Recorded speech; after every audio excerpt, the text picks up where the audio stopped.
पाँव लगाकर वह सभी सामान सासू जी को दे देवे। तियर तथा रुपए सासू जी अपने पास रख लें। तियर वही होगा कपड़ा जो ना जो अपने पास रखे, तथा हलवा पूरी का बायना बांट दे। बहन बेटी के यहाँ भी बायना भेजना चाहिए। ठीक है। अब है वही अष्टमी की कथा। एक साहूकार था जिसके 7 बेटे थे, 7 बहुएं थी तथा 7 बेटी थी।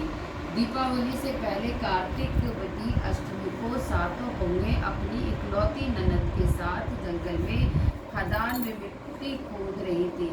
वही स्याऊ मतलब सेई की मान थी। मिट्टी खोदते समय ननद के हाथ सेई का बच्चा मर गया। स्याऊ माता बोली कि अब मैं तेरी कोख बांधूंगी। तब ननद अपनी सातों भाभियों से बोली कि तुम में से मेरे ऐसा विचार कर ननद के बदले छोटी भाभी ने अपनी कोख बनवा ली। इसके बाद जब उनके जो लड़का होता तो 7 दिन बाद मर जाता। एक दिन उसने पंडित को बुलवाकर पूछा कि मेरी संतान 7वें दिन क्यों मर जाती है। तब पंडित ने कहा कि तुम सुरई गाय की पूजा किया करो। सुरई गाय स्याऊ माता की भ्याली है, वह तेरी कोख छोड़े तब तेरा बच्चा जिएगा।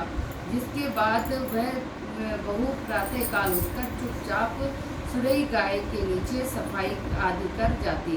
गौ माता बोली कि आजकल कौन मेरी सेवा कर रहा है, सो आज देखूंगी। गौ माता खूब तड़के उठी, क्या देखती है कि एक स्याहूकार के बेटे की बहू उसके नीचे सफाई कर रही है।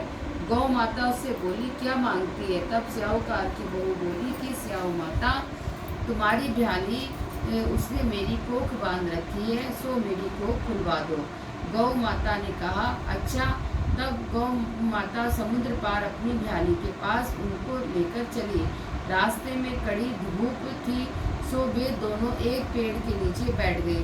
थोड़ी देर में एक सांप आया और उसी पेड़ पर गरुड़ पंखनी पक्षी का बच्चा था, उसको डसने लगा। तब साहूकार की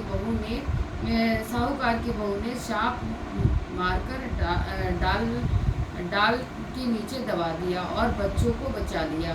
थोड़ी देर में गरुड़ पंखनी आई तो वहाँ खून पड़ा देखकर साहूकार की बहू की चोंच मारने लगी। तब साहूकार ने बोली कि मैंने तेरे बच्चे को नहीं मारा, बल्कि सांप से तेरे बच्चे को डसने आया था। मैंने तो उससे तेरे बच्चे की रक्षा की है। यह सुनकर गरुड़ पंखनी बोली कि मांग तू क्या मांगती है। वह बोली 7 समुद्र पार स्याऊ माता रहती है, मुझे उनके पास पहुंचा दे।